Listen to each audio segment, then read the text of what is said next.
Hello there, geeky boys and girls, and welcome to my first attempt at doing a circuit bend on this Saisho TR60.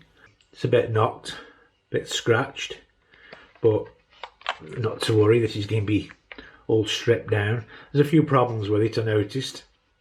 The ear plug, the headphones out, is only coming through one side. I've tried to clean that, but made no difference. Also, where are we? The tape counter doesn't work, that's probably a belt gone. But apart from that, it records. Got your microphone there, look, speaker on the back. And I've got a loop tape in here that I've made. It's just me testing the tape. Play, but it's still not pushing the tape around for some reason. But on the A side, yeah, it's fine. on your loop tape. Test that side Press play, stop. But that's my idea. What I want to do with this one is these loop tapes that I've made is on this particular deck. There's no pitch control or anything. So what I've seen online is people putting potentiometers on these old Walkmans and slowing the motor down. So I brought some pots, got all my bits and bobs around me, got my loop tape here that I've made, and hopefully I will be doing a video on these soon on how to make these. But the ones I do, I actually bypass this section here for the erase head, because when you're doing a loop tape, if you don't bypass that on these recorders, you get like a gap between there and the back to the recorder play head there. So all I do is I cut a slot out with a hot blade, cut a slot out inside, and I route the tape around the head here, around the erase head on the inside, and go back around. It takes some routing, but it just stops that gap you get. Anyway, like I say, that's a different video, but I probably will get around to doing that actually. But yeah, let's have a look at this Walkman, see if we can get into it. This is going to be fun. Like I say, this is my first attempt, so something's going to go pear-shaped. Right, a couple of screws here. Get them out. Tiny little screws, tiny. There's some more screws here. Let's get these out. All the same size. Two more here. Right, let's have a look.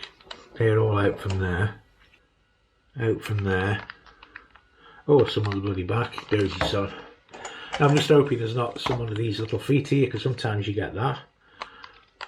And modern stuff. Well, not this is modern like, you know, but the batteries. God, you can tell this is right cheap and nasty, this, as I tell you. On the good ones, they're attached to it, they are permanently, but you can lose that dead easy. Let's have a look in here anyway. It's got the batteries. Can't see any screw in there.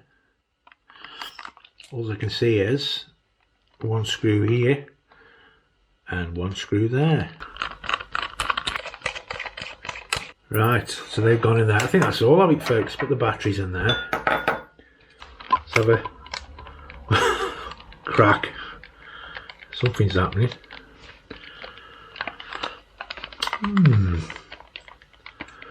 Bloody hell, that was tricky. Managed to get the back of it off, but now I've got the back off, but I'm still stuck with the cassette door, and this won't come apart here. Like, obviously there must be something on the main motherboard in it. See, that's pulling open there. Look on here, there must be a screw on here. Well, yeah, I can see one screw there. One screw, just the one screw. Mind you, I am blind as a bat. Yeah, so maybe if I take that screw out there, it will let the circuit board come off. I've got to be careful. These wires are like hairs. God, they're so fragile. Something's going to go pear-shaped, to tell you, but it was only a cheapo. Yeah, so I reckon I'll take that screw out there and then see how we go. Because I need to get this door off here, you see. That's the main thing. I want that gone. Take that door off. And then the microphone, you can see it just in there. A couple of wires. I'm going to just attach that to the side here with the potentiometer for the motor, if it works. That's that one there. Okay, boys and girls, I think I've found the connection. It's not the... I think I've got a flashlight on here. Oh, was that called a torch here in the UK? Or is it a bike light? It's a bike light, that's what it is. Yeah, what I've done, I've gone from the connection on the battery there straight into my potentiometer there on the wiper terminal. I'll come out that left hand side one there, and I found this point here. There's a couple of like solder points around here on the board. I've just attached it to that one there, so there's a couple around there, got the same effect, but that's as slow as it'll go. Can't get it to completely stop. I turn it up, not too much there because of the YouTube police and copyright, but yeah, that's as slow as it'll go. So what I'm going to try and do now is attach it directly to the motor itself, bypass all the circuitry. Hopefully it'll stop it completely when the potentiometer's all the way down. They might not work that way, these potentiometers, I'm not sure, but say it does. It's going slow enough, but I wanted it to completely stop really if I could. But yeah, I'll come back in a bit, see what happens. Right, I'm back, boys and girls. God, this it's turned out to be a nightmare, this is. I don't think I'll do this again in a hurry. It'll take me ages. I was going to film it all, but the air's been blue in here. Anyway, I finally got it apart. I managed to get the motor out, but like I said, I didn't film it all because it's a bloody nightmare. But all we got here is a red and a black wire coming out of the motor, and they go onto the main board there. So what I'll do, at least I know now, I can just splice into one of those wires, or it could even still go straight onto the terminal, and hopefully it will just stop the motor. But to be honest, with all the mire that I've had, I'm not bothered now, as long as it bloody slows it down. It's very fiddly. Yeah, but it's good fun. Yeah, it's great being a geek. Yeah, and I managed to get the lid off, and inside the lid here is the microphone. You can see a tiny little micro wire there. That micro wire, I had to cut it because where it's cut there, you can see the wire here. It folded, it went around the inside of this lid. When the lid was up, you could see it underneath the lid going inside the cassette deck, and it's there. Not sure if this camera's going to pick it up. Tiny little wire. Now what I'll do, put that to one side, I will attempt, I'm going to need a magnifying glass or a microscope or something to splice this wire, because I was going to try and desolder it from the board, but I've taken close-up pictures and I can hardly see where it's attached to the board. It's a funny contrast. It's a brown wire and a black wire going onto the board somewhere there. I've got really close-ups and you can still hardly see it. So what I'm going to do, I mean, I'm not that bothered if this bit doesn't work, but I'd like to try and splice them wires together and make it a bit longer, and then go back onto that there, because that's, like I say, that's where it was cut, where this hinged underneath in the cassette deck. But yeah, I'm going to attempt to build it all up again now, and hopefully, as I mentioned earlier as well, there was a problem with this, the headphone output on it here. It was just coming through the left hand side. I tried cleaning it, but when I had the circuit board out, just I flipped it over, you can see the actual other side of the socket, and you can see a pin. So what I've attempted to do is just bend the pin in a bit, push it in, hopefully it'll connect a bit better. But like I say, this is only for tape loops. Doesn't really matter if it's in stereo or not. But it would be nice if it would work, but there you go. I knew there was something else I was going to tell you in that previous video. Yeah, I've got to drill an hole in the side here now for any wires to come out of, to go to my potentiometer, you see. So, the only space I can see is just in there, down by the side of that motor there. Can't get it, I don't pull it all out again. But there's a gap there just above the motor. So I can drill there, and any wires will come in and out of that.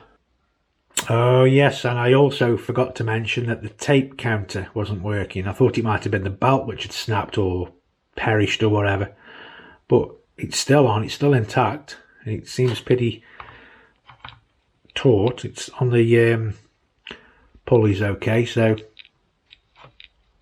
oh, well, that's not working. Maybe when I build it back up it'll start working, who knows. But yeah, that's a funny one, that is. So the belt, that is definitely the, well, I'm pretty sure that that's the, is it that one? Or was that for the rewind? Where is the tape counter on this? Let's have another look. Where the bloody hell's that gone? No, I can't see it. But yeah, that belt there. Like I say, I think that was, I thought it was for the tape counter, but I think it might be for the rewind mechanism, that one actually. And I can't find the bloody tape counter on this at all. I'm looking around it, I can't see for looking. So, like I say, I'm not that bothered about that anyway, but it would be nice to get it going, I suppose. But it would be nice if I could find the bloody thing. Panic over. The tape counter is on the other bloody side. It's there at the front. Dead as a dodo. But we shall see if it'll magically start working again. Yep, it is there. I'm not getting insane.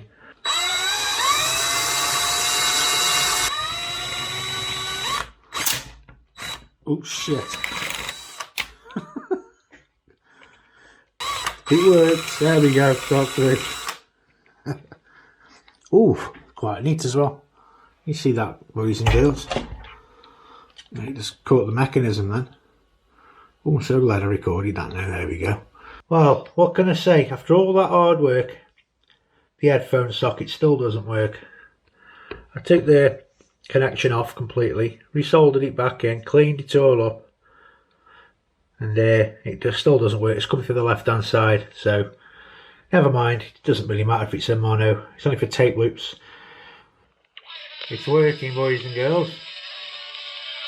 And also what I'm doing, I've added another pot here and just experimenting. So I've got this one which is wired in, so if I turn it down, it'll slow it right down.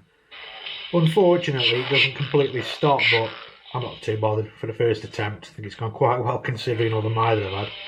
So yeah, slow it right down or pretty much speed it all the way up. It has gone a bit wonky, but who cares? What you can do is say turn it down, so slow it down. I've got another pot here, and basically what I've been doing is just touching different points around here, around this area where the motor is. It speeds it up there. If you turn that one down, slowing it down again. And sometimes you get loads of like wow and flutter effects. Turn that one back down, the original one. Can't get any. There you go. It goes faster with that wow and flutter. It's great. But I won't bother to wire this new pot in. I'm just going to do it for the slow speed, but it just shows by just prodding around on the circuit board that you can get some right mad shit out of it. Yeah, anyway, stop that. You don't listen to me keep saying testing 1 2, testing 1 2. Oh, and the YouTube police as well, because you've got the copyrighted track on there. But yeah, I'm going to attempt now and build it back up. I've got a funny feeling I will get problems like getting the back on because of the thickness of these wires going in here. And I've got to get the side panel on here, this side. Then hopefully everything should work when it's built up. We shall see. Well, there we go, boys and girls. It's all put back together. And surprisingly, that went back together perfectly. Everything lined up, there was no trapped wires. Yeah, I was quite shocked by that, to be honest. What I've done here, I've just bodged the mic on the end for now just to test it again, which I'm going to do in a bit. So what I'm going to do now is just do a record with it, with the mic here, and then see how it goes. I'll just turn the speed up full first, and then I'll let play and record. Testing 1 2, testing 1 2 3 4 5. Yep, press stop. Stop. Think about this, a stop button at the back there. Black, it's bloody daft. It would have been on the top as silver. Terrible design. But yeah, just recorded that. Yeah, and one of my loop tapes that made up. So have a listen. It sounds like. Testing 1 2, testing 1 2. Oh, it's worked. Yep, press stop. Stop. Great fun these loop tapes are. Takes some doing, but yeah, what you can do as well, I'll just press stop again, is I'll record it again, but I'll turn the pitch right down, and then when you pitch it back up, it should, if I get this right, it should make it go faster. So let's do the record and play. Testing 1, 2, testing 1, 2, 3, 4, 5, and press stop. So it's played back. Oh yeah, it's recorded it slow. It's pitching it up. There we go. Testing 1, 2, testing 1, 2, 3, 4, 5, and press stop. Awesome. Hey, that's cool. I love it. Oh, I love all this geeky stuff. It's awesome. Testing 1, 2, testing 1, 2, 3, 4, 5. And on that note, let's press stop. Yeah, so it's worked, folks. I'm dead chuffed with that. And there we go, boys and girls. The final product. Ready for mass production. If you look on the side here, that's where I've glued my potentiometer to the side there. And I've stuck the little condenser microphone on with a bit of white tack. Tape the wires down. Solder the wires on. Now this microphone here is not the original one out the machine. The original one, if I can find it. Oh yeah, it's here. That's the original one. I just brought some more off eBay, tiny little electro condenser mics, a couple of quid. And I do think this one sounds a little bit better than that one. But yeah, you're still going to get loads of hissing with it no matter what, because it's such a small condenser mic, but there you go. But anyway, now this one here, what I might do with that one is try and turn that into a microphone. So I can like wire it up, put a 3.5mm plug on the side of it, and then hopefully plug it in the side, and hopefully it'll work as another microphone. Yeah, anyway, let's have a listen to what I've done. Let's go for play.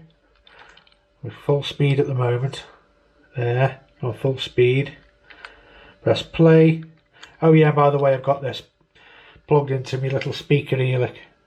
Oops, can't see because of that. There's a little speaker there. Yeah, it's plugged in there because like the onboard speaker on this is terrible. Turn it down a bit. You got loads of hissing, but there you go. That's how it does with taping, especially on these cheap things. But yeah, we're full pitch now. And same as before, just pitch it down.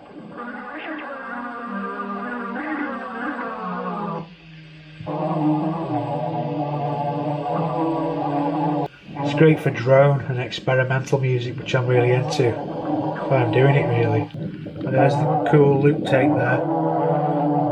Right, dodgy sounding this one, isn't it? Turn it down a bit here. If you look closely there, you can see the tape going around. It's all warped. It's all over the place. There it goes. Blah, blah, blah, blah, blah, blah. But it keeps on looping. Nice bit of reverb and delay on that. An ambient heaven there. There it goes round again. There goes the tape. There's my dodgy splice coming round now. Where is it? Somewhere around. There it is. Dodgy splicing. But yeah, let's stop that. Okay, so yeah, that's my first attempt. I'm quite happy with what I've done really. I'm quite impressed. Quite surprised, you know. I mean, the air's been blowing here a few times, like when I was doing it, but I think I want to attempt another one now. And it's good. It's good fun. But yeah, anyway, so thanks, boys and girls, for watching this video. Hope you learned something from it, especially if you're into geeky stuff like me. Have a go doing one yourself. It's great fun. Right, so I'll speak to you later. Bye-bye.